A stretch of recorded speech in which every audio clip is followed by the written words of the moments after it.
있도록 그렇게 기도해 주시기 바랍니다. 자, 우리 옆에 분하고 서로 인사 나누겠습니다. 할렐루야, 주 이름으로 사랑합니다. 자, 오늘 주시는 하나님의 말씀을 우리가 낭독하는 시간입니다. 우리 함께 기립하셔서 구약성경 사사기 6장 11절로 16절까지 우리 함께 합독을 하겠습니다. 시작. 여호와의 사자가 아비에셀 사람 요아스에게 속한 오브라에 이르러 상수리 나무 아래에 앉으니라. 마침 요아스의 아들 기드온이 미드안 사람에게 알리지 아니하려 하여 밀을 포도주 틀에서 타작하더니 여호와의 사자가 기드온에게 나타나 이르되 큰 용사여 여호와께서 너와 함께 계시도다 하며 기드온이 그에게 대답하되 오 나의 주여 여호와께서 우리와 함께 계시면 어찌하여 이 모든 일이 우리에게 일어났나이까. 또 우리 조상들이 일찍이 우리에게 이르기를 여호와께서 우리를 애굽에서 올라오게 하신 것이 아니냐 한 그 모든 이적이 어디 있나이까. 이제 여호와께서 우리를 버리사 미디안의 손에 우리를 넘겨주셨나이다 하니 여호와께서 그를 향하여 이르시되 너는 가서 이 너희 힘으로 이스라엘을 미디안의 손에서 구원하라. 내가 너를 보낸 것이 아니냐 하시니라. 그러나 기드온이 그에게 대답하되 오 주여 내가 무엇으로 이스라엘을 구원하리이까. 보소서 나의 집은 므낫세 중에 극히 약하고 나는 내 아버지 집에서 가장 작은 자니이다 하니 여호와께서 그에게 이르시되 내가 반드시 너와 함께 하리니 내가 미디안 사람 치기를 한 사람을 치듯 하리라 하시니라. 아멘. 작성하시겠습니다. 주님, 주의 말씀을 대하려 합니다. 여전히 미련하고 부족한 종이지만 성령께서 감동하셔서 하나님의 뜻을 올바로 전하게 하여 주시고 사랑하는 성도들에게는 열린 마음을 주시어 사람의 말이 아니라 하나님의 말씀으로 들을 수 있는 복된 시간 되게 하여 주시옵소서. 주님만을 찬양합니다. 예수님의 이름으로 기도드립니다. 아멘. 우리 조국이 일본의 침략을 받아 압제 아래 살던 때가 있었습니다. 그때 일본의 괴롭힘을 받는 때 농부들이 농사를 지으면 추수 때 그 곡물로 모든 것을 공출해야 하는 그런 때가 있었죠. 추수의 기쁨도 잠깐이고 정말 다 가져가니까 뼈 빠지게 일했는데 다 가져가니까 남는 것이 없어요. 관리들이 와서 거두어가는 날이라면 농부들의 울음소리가 전국 방방곡곡에 메아리 쳤다는 그런 이야기가 있습니다. 무기를 만들 때는 철과 못이 부족하니까 집에서 쓰던 수조까지도 다 공출해 갔다는 그런 이야기도 있죠. 자, 그래서 관리들 몰래 텃밭에다 몰래 농사를 짓던 이들이 있었다는 이야기를 듣습니다. 나라 잃고 어려웠던 시절에 우리 이야기가 바로 그 이야기죠. 그런데 오늘 본문에 보니까 100년 전에 조송단만 그랬던 것이 아니라 나라 잃고 힘을 잃어버리면은 이런 일들이 늘 벌어지는 것을 우리에게 알려주고 있습니다. 오늘 본문 사사기의 배경도 비슷한 내용을 기록하고 있습니다. 이스라엘이 악행을 했습니다. 하나님께서 이방을 채찍으로 드셔서 이스라엘은 어렵게 되었습니다. 본문의 환경도 그런 때였죠. 이스라엘 백성들이 미디안에 의하여 압제를 받을 때였습니다. 하나님께서 이스라엘의 범죄 때문에 미디안의 손에 7년을 맡겨주셨다 그랬어요. 그래서 7년 동안 미디안이 통치하던 그런 때였습니다. 그들은 말할 수 없는 어려움을 당하고 있었습니다. 그래서 이 기드온도 남몰래 밀을 심었고 그 밀을 소출한 밀을 타작하기 위하여 들판에서 타작할 수 없으니 포도즙 틀 속에 들어가서 숨어서 지금 타작을 하고 있는 신세였습니다. 자, 그 정도 어려우니까 이스라엘 사람들이 어떻게 될까요? 하나님 앞에 울부짖었겠지요. 하나님, 우리를 구원하여 주옵소서. 우리가 죄 가운데 이렇게 실족하게 되었습니다 라고 기도할 때 하나님께서 그들의 기도를 들으셨고 그들에게 은혜를 베푸셨습니다. 사람을 보내셨습니다.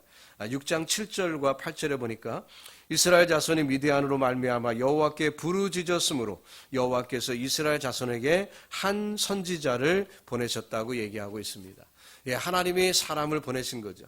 자, 하나님의 사자가 드디어 이 기드온의 집에 도착하게 됐습니다. 포도주 틀에서 숨어서 타작하고 있는 기드온을 찾아가는 거예요.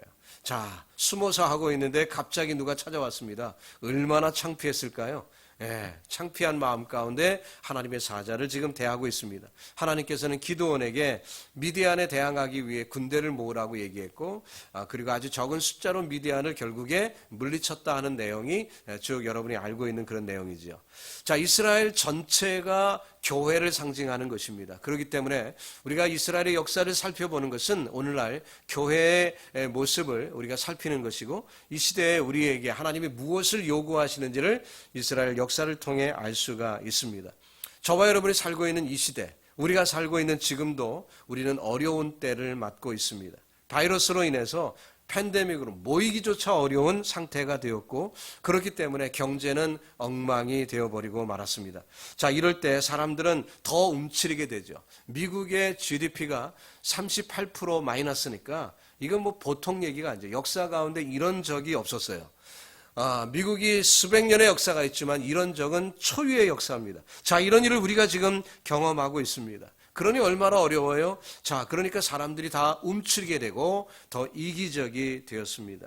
이웃과의 관계도 이상하게 되었고요. 늘 사람들이 공격적이 되었습니다. 마치 전쟁 때 사람들이 비정상적으로 행동하는 것처럼 말이죠. 지금 그렇게 되어 있어요. 그래서 미국 방방곡곡에 약탈과 방화가 끊이지 않고 있습니다. 마스크 쓰라고 했다고 기분 나빠갖고 그 사람을 총으로 쏴 죽이는 일까지 벌어지고 있으니 이게 좀 정상입니까? 있을 수 있는 일이에요? 정상이 아니죠. 지금 미국 땅에 그런 일이 벌어지고 있는 것입니다. 세상 사람들이 어차피 그렇다고 치고 결국 이 모든 일들의 원인이 어디 있을까? 성경을 보면 언제나 문제는 믿는 성도에게 있음을 우리에게 말씀하고 있죠. 하나님의 자녀들의 문제가 세상의 문제라는 것입니다. 은 10명만 있어도 소돔이 멸망당하지 않을 것이라고 말씀하셨던 하나님. 그러니까 어때요? 지금 이 미국 땅의 판국도 이런 많은 어려움도 결국 교회 때문이라는 것입니다. 교회가 바로 서면, 성도가 바로 서면 이런 어려움을 피할 수 있을 것이라는 거죠. 그러면 지금 이 어려운 판국에 울부짖어야 하는 사람은 누구이고 그 울부짖음을 들을 수 있는 그 하나님의 그 대상이 누구일까요? 바로 성도인 저와 여러분이라는 것입니다. 이 난관을 극복하는 유일한 길은 우리의 태도에 달려 있다는 것입니다. 나는 잘못한 것 하나도 없고 잘못은 다 남들이 했다는 태도로는 아무 문제도 해결이 되지 않습니다. 우리는 스스로 나의 문제를 바라보고 내 자신의 부족을 깨달으면서 주님 앞에 내가 이런 잘못이 있습니다 라고 하나님 앞에 울부짖을 때 하나님의 은총을 기대할 수 있다는 거죠. 사랑하는 성도 여러분, 바로 이 시대의 곤란한 문제들, 위정자들의 문제만이 아니고 세상에 바이러스를 퍼뜨렸던 저 타국의 사람들이 문제가 아니라 바로 우리가 문제라는 것입니다. 여러분 잊지 마시고 과연 우리가 이 성경을 통해서 깨달아야 되는 것은 나의 문제로 삼아서 정말 내가 터럭 같은 죄라도 있다면 어떤 것이 있을까? 우리가 다 내놓고 하나님 앞에 회개하며 올바로 서는 저와 여러분이 되어야 할 줄로 믿습니다. 자, 오늘 본문을 통해서 그 과정 속에서 하나님의 이스라엘을 살리시는 그 과정 속에서 하나님께 쓰임받는 자가 있는데 이 기드온과 함께했던 무리들입니다. 자, 그렇다면 그들이 어떻게 하나님의 은총의 대상이 되었는지 이 말씀을 살피면서 저와 여러분도 이 위기의 때 하나님의 일꾼으로서 정말 이 나라를 살리는, 교회를 살리는 일꾼들이 되기를 주님의 이름으로 축복합니다. 첫 번째로 이 기드온의 모습을 보니까 그가 일할 때 부름을 받았음을 알 수가 있습니다. 6장 11절과 12절에 보니까 여호와의 사자가 아비에셀 사람 요아스에게 속한 오브라에 이르러 상수리 나무 아래 앉으니라. 마침 요아스의 아들 기드온이 미디안 사람에게 알리지 아니하려 하여 밀을 포도주 틀에서 타작하더니 라고 했습니다. 하나님이 쓰시려고 기드온에게 찾아와서 기드온을 부르시는 장면이에요. 그가 포도주 틀 안에서 정말 땀을 흘리며 그 먼지를 마시면서 말이에요. 타작을 하고 있을 때 하나님의 사자가 그를 찾아왔습니다. 성경을 보면 공통적인 것이 있는데 하나님은 게으른 사람을 쓰시지 않습니다. 하나님은 반드시 언제나 열심인 사람을 쓰십니다. 이것은 성경의 공통적인 모습이에요. 모세가 이드로의 양머리를 들에서 열심히 치고 있을 때 떨기나무 가운데 주님이 그에게 임하셨습니다. 하나님께서 들에서 양을 치던 다윗을 부르셨고요. 12결이 서로 열심히 밭을 갈고 있던 엘리사를 부르셨습니다. 베드로를 비롯한 예수님의 제자들도 한결같이 물고기를 낚거나 혹은 그물을 기를 때 혹은 세관에서 일을 할 때 주님이 그들을 제자로 부르셨음을 공동점으로 볼 수가 있습니다. 예외가 없어요. 거의 다. 하나님의 일꾼들은 열심히 일하고 있는 때에 부르심을 받았다는 거예요. 심지어 예수님이 비유로 얘기하실 때도 공중에 나는 새를 보라고 했지 그늘에 앉아 쉬고 있는 새를 보라 얘기하시지 않았습니다. 새가 열심히 날고 있다는 얘기는 뭐예요? 일하고 있다는 얘기죠. 그런 새를 부르셨음을 보라고 얘기하셨음을 우리가 비유적으로도 볼 수가 있습니다. 하나님은 매사에 부지런히 자신의 일에 맡겨진 일에 최선을 다하는 사람을 부르십니다. 그렇다면 오늘날 교회에도 어떤 사람을 하나님이 일꾼으로 쓰실까요? 일하는 사람을 일꾼으로 쓰는 거예요. 일하지 않는 사람을 일꾼으로 쓰지 않습니다. 하나님은 일하는 사람을 일꾼으로 씁니다. 이번에 우리 교회가 임직자를 택하는 일이 있었습니다. 추천을 하는데 기준이 있어야 될 거 아니에요. 기준은 몇 개 되지 않습니다. 사람이 판단하는 거잖아요, 기준을. 자, 그럴 때 제가 성도님들을 판단을 할 때 기준이 있어야 될 거 아니에요. 객관적인 기준이 있어야 될 거 아니에요. 그래서 객관적인 기준에 의해서 천거를 한 겁니다. 성수주일, 11조 생활, 그리고 주중 집회 참석, 최소한 한 번이라도. 그게 기준이었어요. 인격을 제가 얼마나 알겠으며 신앙의 깊이를 제가 얼마나 알겠습니까? 저는 인간이기 때문에 그 깊이를 그만큼 알 수가 없어요. 그건 하나님께 맡기는 것이고, 지금 교회에서 찾는 것은 일꾼이기 때문에 성경의 기준은 뭡니까? 일하는 사람을 찾는 거예요. 일하는 기드온을 부르셨지 놀고 있는 기드온을 부르시지 않았습니다. 여러분, 하나님의 일꾼이 되기를 원하십니까? 열심히 사세요. 열심히 일하세요. 열심히 봉사하세요. 그래야 작은 일에 충성한 자에게 더 큰 것을 맡기신다는 하나님의 원리가 임하는 거지, 작은 일에 충성하지 않을 때 큰 일을 절대로 맡겨주시지 않는다는 거예요. 달란트 비유에 분명히 말씀하지 않았습니까? 한 달란트 받은 사람을 책망하실 때 뭐라고 했습니까? 악하고 게으른 종아라고 했습니다. 게으른 것은 악한 것입니다. 명심하십시오. 성도로서, 하나님의 일꾼으로서, 제자로서 우리가 구원을 받은 사람은 다 하나님의 제자로 부름을 받은 건데, 그렇다면 게으른 것은 악한 거예요. 우리는 성실히 하나님 앞에 충성을 다해야 합니다. 그 달란트가 5이 아니라 2일 수도 있어요. 어떤 사람에게는. 꼭 5달란트가 최고가 아닙니다. 그러나 내게 맡겨주신 일에 충성할 때 하나님이 더 큰 일을 맡겨주시는 거죠. 자, 칭찬받은 종들은 어떻게 얘기했습니까? 착하고 충성된 종아라고 얘기했습니다. 충성하는 것이 착한 것입니다. 하나님이 보실 때는. 여러분, 저와 여러분이 삶 가운데 주님이 맡겨주신 일에 게으르지 아니하고 충성할 때 주께서 우리를 착하게 보시는 것이고 칭찬하시는 거예요. 저는 우리 교회 성도들이 다 그렇게 되기를 주님의 이름으로 축복합니다. 언젠가 제가 그런 얘기까지 했잖아요. 우리 교회 남자들은 다 장로 됐으면 좋겠다고. 100%. 나중에 다 장로 됐으면 좋겠다고. 왜요? 그게 하나님 뜻이기 때문에 그래요. 하나님이 그걸 원하시는 거거든요. 문제는 우리가 그렇게 충성을 안 했기 때문에 문제이지, 하나님이 안 주시는 것이 아니라 내가 그것을 안 했기 때문에 문제가 됐다는 거예요. 여러분, 저와 여러분을 향한 하나님의 간절하신 뜻이 우리를 사용하시기를 원하시는 뜻이 있는 거죠. 교회 구경꾼이 아무리 많으면 뭐합니까? 일당 100의 역할을 감당하는 정예 멤버들이 있어야죠. 예수님께서 12명을 통해 일하셨음을 우리가 기억하지 않습니까? 5,000명이 기적의 떡을 먹었어도 5,000명 데리고 교회를 세우신 것이 아니에요. 12명이 교회를 세웠어요. 여러분, 그 점을 우리가 명심하면서 정말 시대를 변화시키기를 원하는 일꾼은 누구일까? 하나님이 쓰시는 일꾼은, 일을 하는 일꾼이 하나님이 쓰시는 일꾼이에요. 여러분, 명심하시고 맡은 일에 최선을 다하는, 충성을 다하는 주의 종들 되기를 예수님의 이름으로 축복합니다. 두 번째로 보면 기드온은 매사에 분명하고 신중한 사람이었어요. 사람에 따라 여러 품성이 있습니다. 어떤 이는 흐리멍텅하고요. 세상 말에도 일들이 술에 물 탄 듯, 물에 술 탄 듯, 뭐 양다리 걸치기 뭐 그런 거죠. 이런 사람들 되는 것도 없고 안 되는 것도 없어요. 남의 것 빌리면 갚을 줄 모르고요. 어떤 말도 책임지지 않으려는 사람들. 말은 멋들어지게 했는데 행동은 전혀 안 따르는 그런 사람들. 하나님께서는 그런 사람들에게 일을 맡기시지 않습니다. 하나님의 뜻에 분명한가 확인하고 그 뜻이 분명하면 끝까지 목숨을 걸고 순종하는 사람. 그런 사람들이 하나님의 일꾼감이죠. 자, 하나님께서는 그에게 함께 할 테니 기드온에게 말씀합니다. 미디안 사람을 치라고 명하십니다. 그랬더니 표징을 주십시오라고 얘기합니다.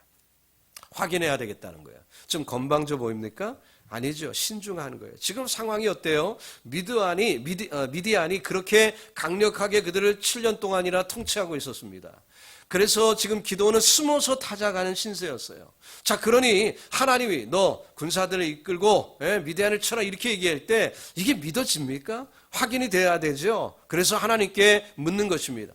사사기 6장 36절에 보면 기드온이 묻는 장면이 나옵니다. 기드온이 하나님께 여쭈되 주께서 이미 말씀하신 같이 내 손으로 이스라엘을 구원하시려거든 보소서 내가 양털 한 뭉치를 타작마당에 두리니 만일 이슬이 양털에만 있고 주변 땅은 마르면 주께서 이미 말씀하신 같이 내 손으로 이스라엘을 구원하실 줄을 내가 알겠나이다 하였더니 그대로 된지라. 이튿날 기드온이 일찍 일어나서 양털을 가져다가 그 양털에서 이슬을 짜니 물이 그릇에 가득하더라 했습니다. 그 다음에는 정반대로 기도했죠. 그래서 하나님께서 이번에는 땅에만 이슬이 가득하고 양털은 마른 그런 기적을 주셨습니다. 자, 기독교 주변에는요 이단이 많이 있습니다. 역사상 늘 그래왔어요. 처음엔 비슷비슷합니다. 그래서 신중해야 됩니다. 끝이 다르거든요. 끝이 달라요. 조금 다릅니다.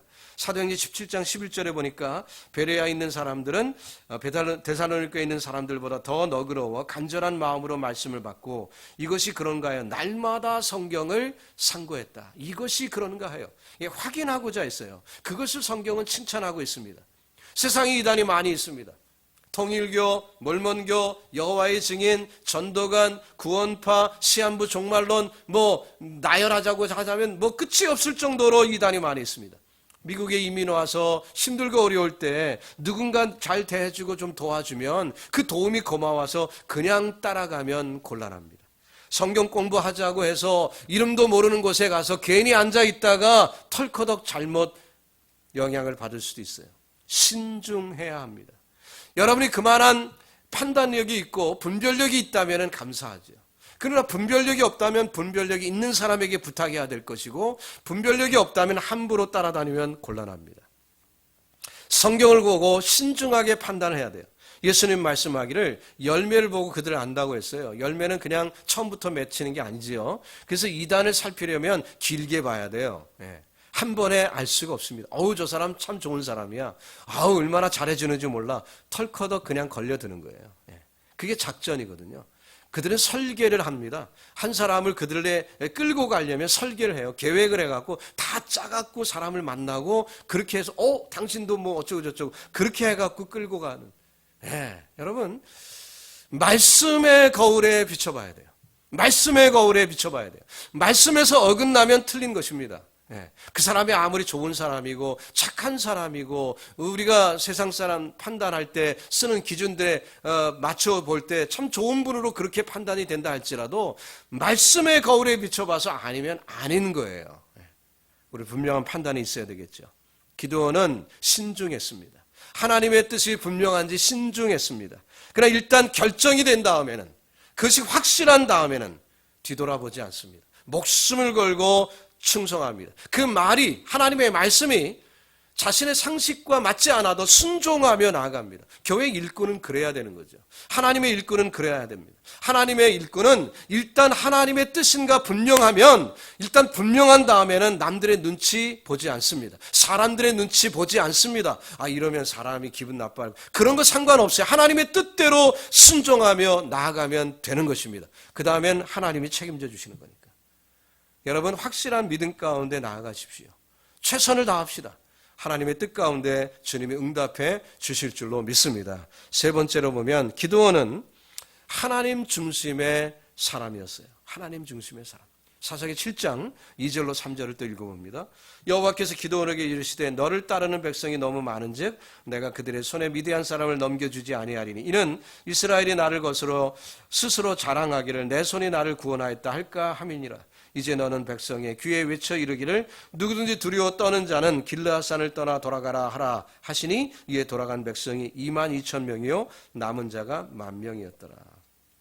기도원은 결정할 때 매우 신중했다고 했죠. 여러 차례 두드렸습니다. 그 다음에 확신을 얻었어요. 그 다음에는 흔들리지 않고 끝까지 순종을 합니다.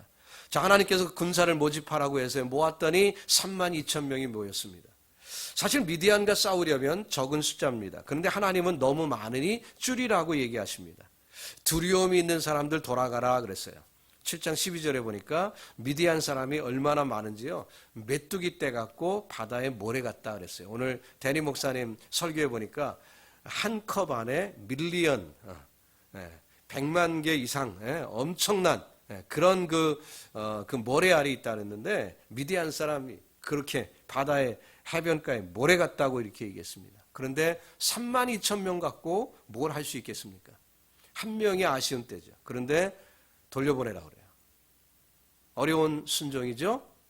기도는 순종했습니다. 두려운 자는 돌아가라 했더니 22,000명이 돌아갔고 10,000명만 남았습니다. 아이고 10,000명 데리고 어떻게 전쟁하나 이런 마음이 있었겠죠. 근데 하나님이 그렇게 하신 이유를 소개합니다. 7장 2절이죠. 여호와께서 기드온에게 이르시되 너를 따르는 백성이 너무 많은즉 내가 그들의 손에 미디안 사람을 넘겨주지 아니하리니. 여러분 주의해서 들으십시오. 너무 많다는 얘기는 싸움하는데 너무 많다는 뜻이 절대로 아닙니다. 나중에 알게 되지만 하나님의 영광을 드러내기에 너무 많다 그 뜻이죠. 미디안 사람에 넘겨주지 아니하리니 이는 이스라엘이 나를 거스려 스스로 자랑하기를 내 손이 나를 구원하였다 할까 함이니라. 32,000명이 가서 싸워갖고 이기면은 그들이 우리가 용맹스럽게 싸워서 우리가 이겼다라고 착각할 것이기 때문에 그러면은 안 되겠다는 거죠. 그래서 돌아가라고 말씀하셨다는 것입니다. 자, 이스라엘이 범죄했습니다. 그래서 미디안이 지금 통치하고 있는 것입니다. 교만한 이스라엘을 고치기 위해서 하나님께서 고난을 주신 거죠. 그래서 그 고난 때문에 그들이 울부짖었습니다. 그들을 구하시려고 하는데 막상 구하시려고 하는데 그 결과가 그들의 힘으로 우리가 이겼다라고 생각해서 다시 교만해지면 되돌이펴죠. 그죠? 돌아가는 거예요. 무슨 소용이 있겠습니까? 그러니 하나님은 철저히 저들의 교만을 고치셔야 했기 때문에 가장 작은 숫자로 전쟁을 하도록 지금 말씀하고 있는 거예요. 오늘날 우리 한국교회는 은과 금이 너무나 많습니다. 교만해졌다는 얘기죠. 그래서 무슨 일을 하려면 하나님의 은총을 구하기보다 힘으로 하려는 그런 모습이 많아요. 그래서 한국교회 지금 정치적인 요소도 한국교회들이 힘을 모으자 해갖고 재력과 숫자로 지금 정부를 대항하려고 하는 그런 모습들을 볼 수가 있습니다. 하나님은 그거 별로 좋아하시지 않습니다. 그거 별로 좋아하지 않으세요.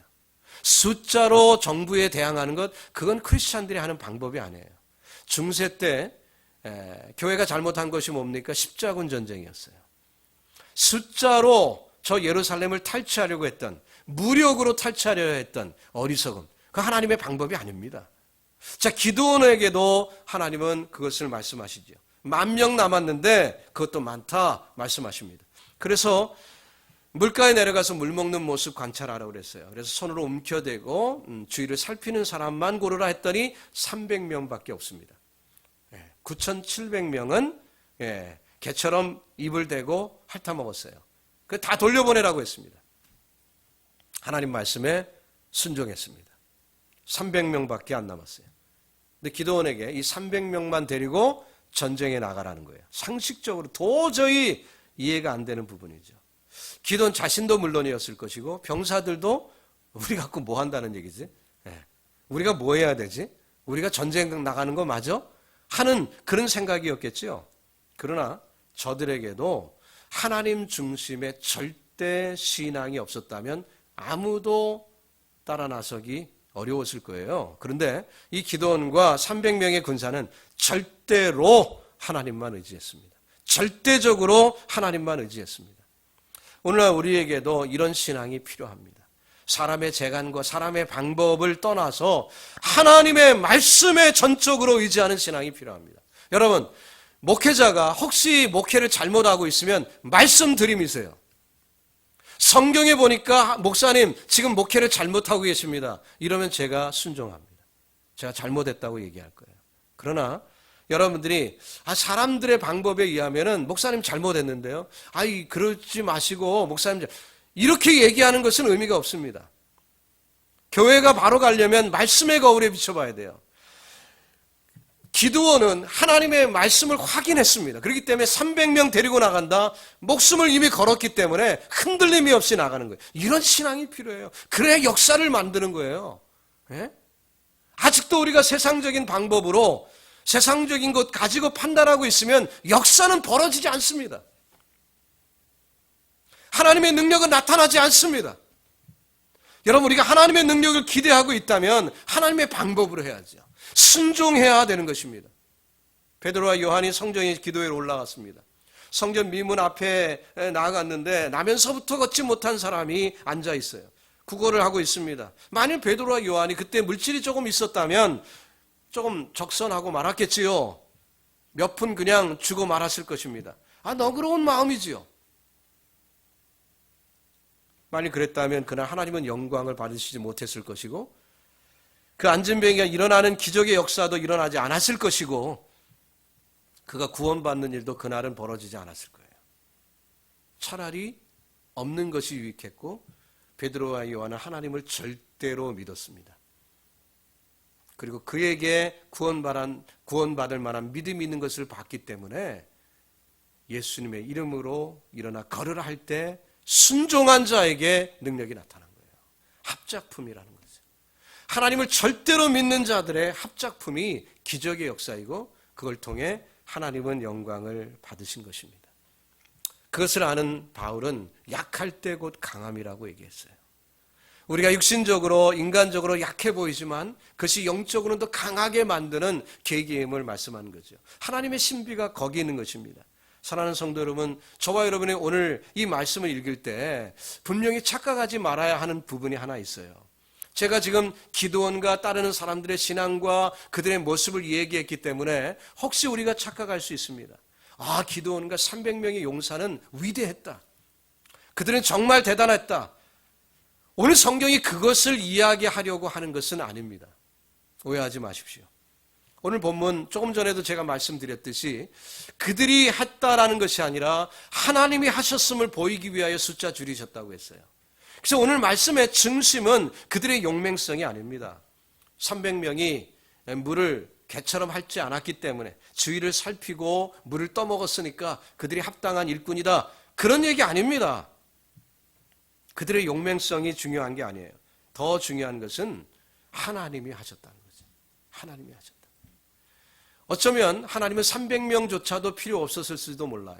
그러나 이 300명을 쓰신 이유는 그들을 위한 것이죠. 그들을 위해서 쓰신 거예요.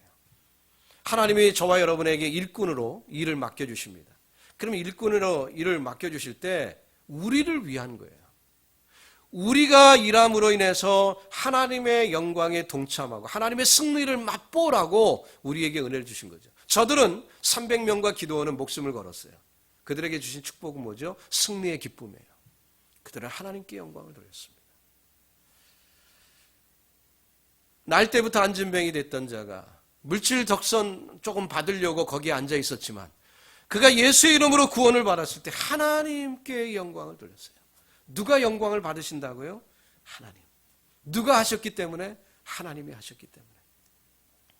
오늘 우리 제자 삼는 교회는 아직 3년도 채 안 된 그런 어린 교회입니다. 아직도 조직이 제대로 되지 않은 어설픈 개척교회죠. 저는 지금 이 순간이 저와 여러분이 이 기도원의 300명의 용사처럼 될 수 있는 혹은 준비될 수 있는 좋은 기회라고 생각이 듭니다.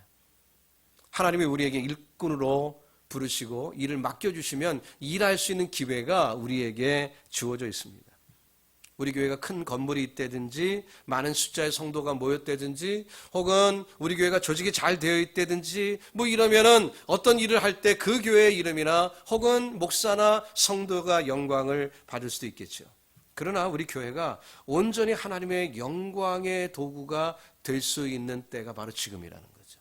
왜? 우리는 아무것도 가진 게 없으니까. 큰 건물이 있는 것도 아니고 많은 성도들이 있는 것도 아니고 그렇기 때문에 지금이 적기예요. 어떻게 보면 지금이 300명의 용사처럼 이스라엘을 구할 수 있는 적기요, 그들이 하나님의 일에 쓰임받을 수 있는 적기였던 것처럼 말이죠. 우리에게도 우리 교회 지금 형편이 하나님의 영광을 드러낼 수 있는, 더 크게 드러낼 수 있는 적기라고 생각합니다. 여러분, 이 말씀을 보면서 Why not me? 내가 그 안에 쓰임받는 그런 축복이 우리 모두에게 임하기를 주님의 이름으로 축원합니다. 내게 생명이 붙어 있다면 여전히 우리에게 기회가 있습니다. 이번 우리가 피택을 했는데요, 피택이 한 번으로 끝납니까? 네, 아니죠. 계속 있을 거예요. 우리에게 일꾼이 계속 필요하고요, 그러니까 계속 피택이 있을 겁니다. 기회는 계속 올 거예요. 그렇다면 여러분과 제가 준비돼서, 피택자는 물론이고 아직 피택되지 않고 나중에 후일 언젠가 피택이 될 그분들은 말이죠, 준비돼서 기쁘게 주님께 쓰임받기를 바랍니다.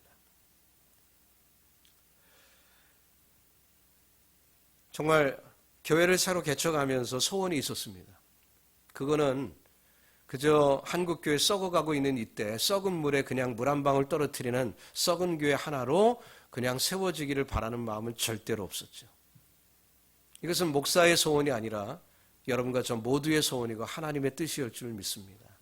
건강한 교회, 정말 시대를 변화시킬 수 있는 교회, 우리의 삶의 주변이 변화되는 교회, 하나님이 영광 받으시는 교회, 하나님이 더 이상 근심거리로 보는 교회가 아니라 하나님이 영광 받으시는 교회 하나, 그 하나를 세우기 위하여 우리가 마음을 모은 것 아니겠습니까?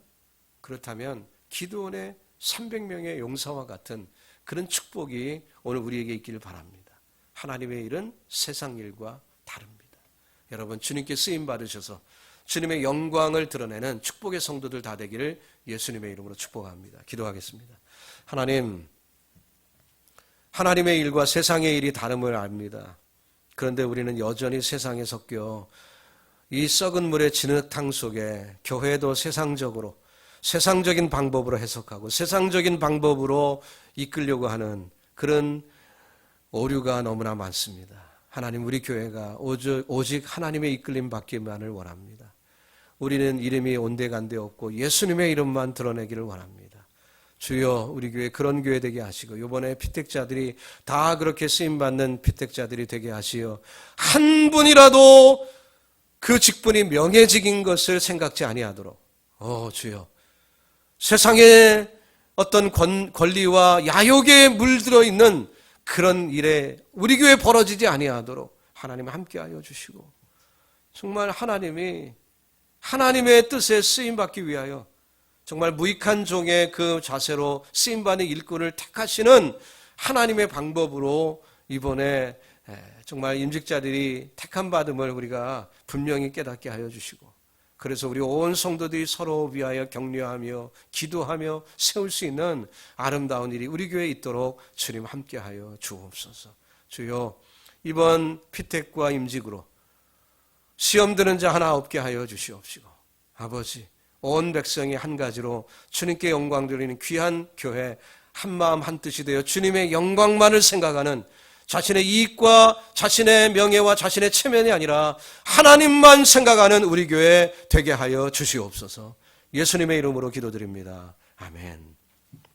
우리 함께 기립하셔서 이제는 내가 없고, 정말 이 찬양 그대로 내가 없어야 돼요. 내가 없어야 돼요.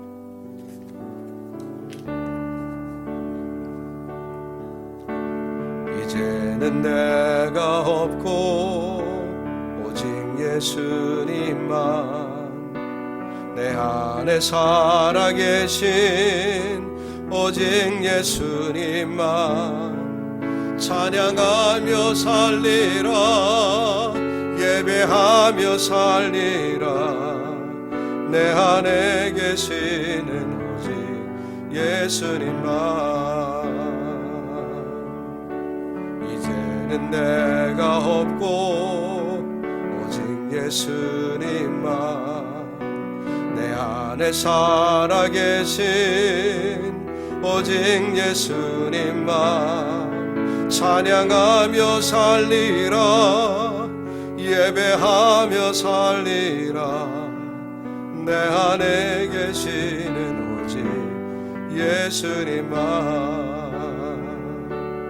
주님은 나의 아버지 내 상한 영혼 만지시고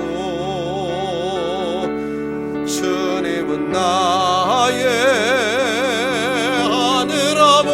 하늘아버지 나의 모든 것 주님께 맡기리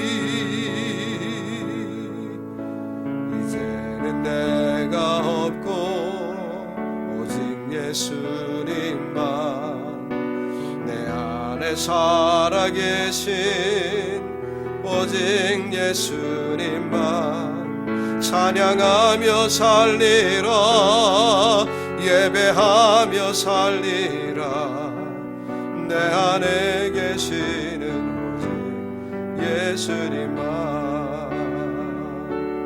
이제는 내가 주님과 함께 십자가 위에 죽었으니 이제는 내가 산 것 아니요 내 안에 주님이 사신 것이라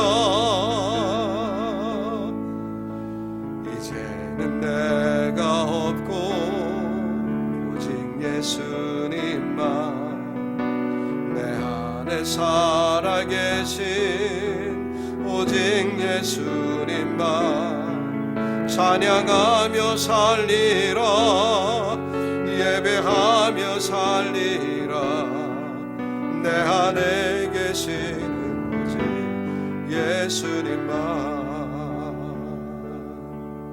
내 안에 계시는 오직 예수님만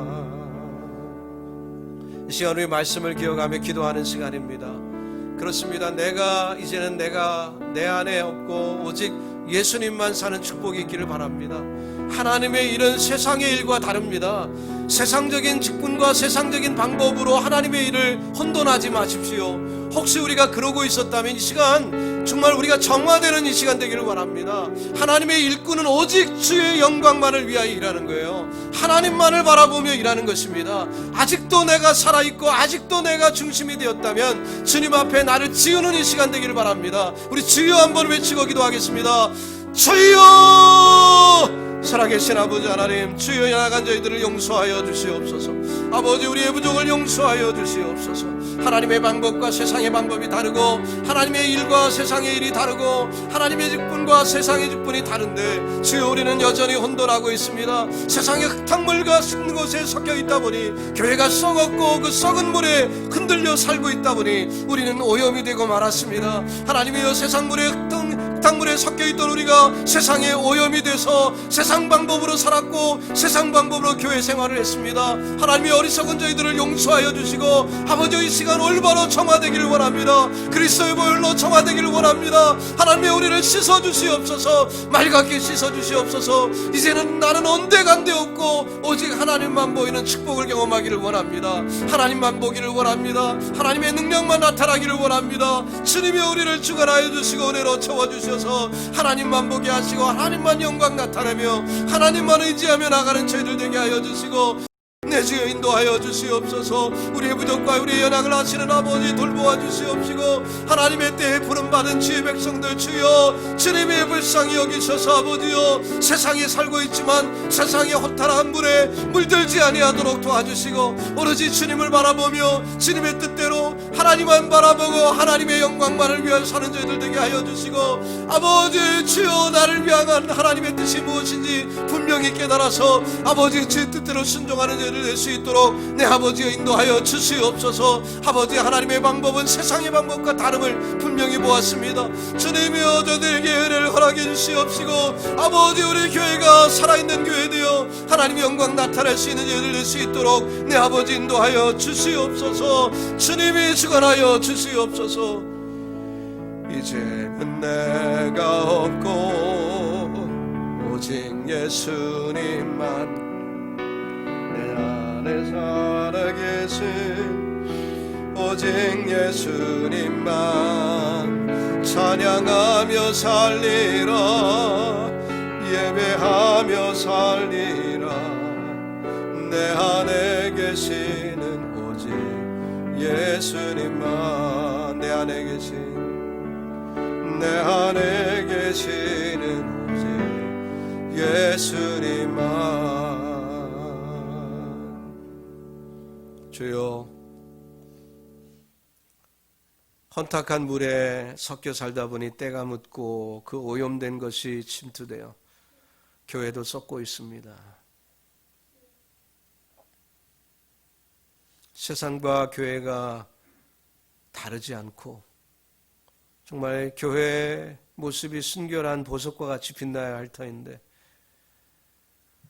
오히려 세상보다 더 썩어 있는 이중인격과 가식과 체면과 아버지, 외식에 사로잡혀 있는 이 교회의 모습, 바리새인들을 보고 회칠한 무덤이라 탄식하셨던 주님, 오늘 우리 한국교회의 모습이 회칠한 무덤이 아니고 무엇이겠습니까? 이런 때 교회 하나 더 있으면 무엇하겠고 아무런 능력이 없는 교회가 또 하나 생기면 무엇하겠습니까? 그러나 아버지, 이 시대에 그래도 맑은 물처럼 이슬방울 하나가 되고자 소원하는 마음이 있어서 이 교회가 세워졌는데 하나님, 3년이 지나가고 있는 이때 우리의 교회의 모습을 보니 우리 교회도 여전히 기성교회의 모습을 담고 있습니다. 하나님, 우리 교회도 여전히 세상의 더러움과 오염과 그 모습이 우리 교회에 여전히 보이고 있습니다. 종이 부족합니다. 하나님, 하나님의 뜻을 이루기에는 종이 너무나 부족합니다. 하나님이 하시옵소서. 하나님이 세우셨으니 하나님이 하시옵소서. 하나님이 주관하여 주시고 하나님이 온전히 이루어 주시옵소서.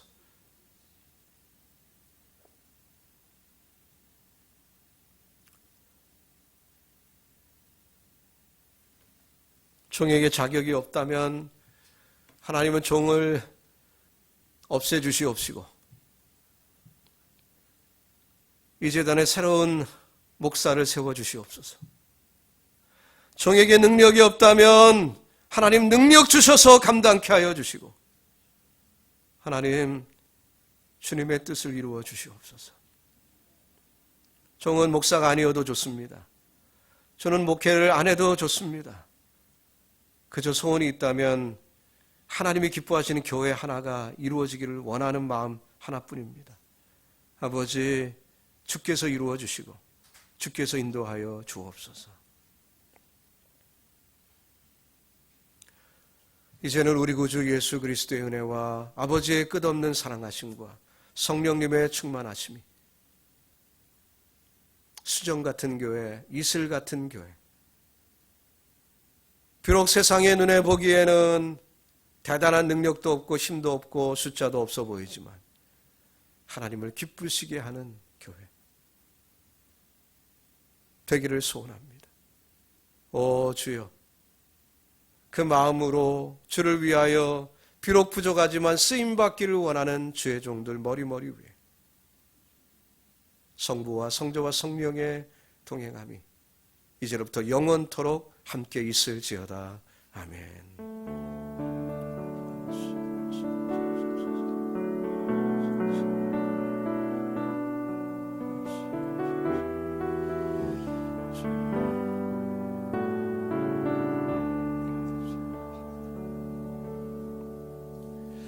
예, 예배는 마쳤습니다. 오늘 무거운 설교를 했는데 여러분 승리하시고요.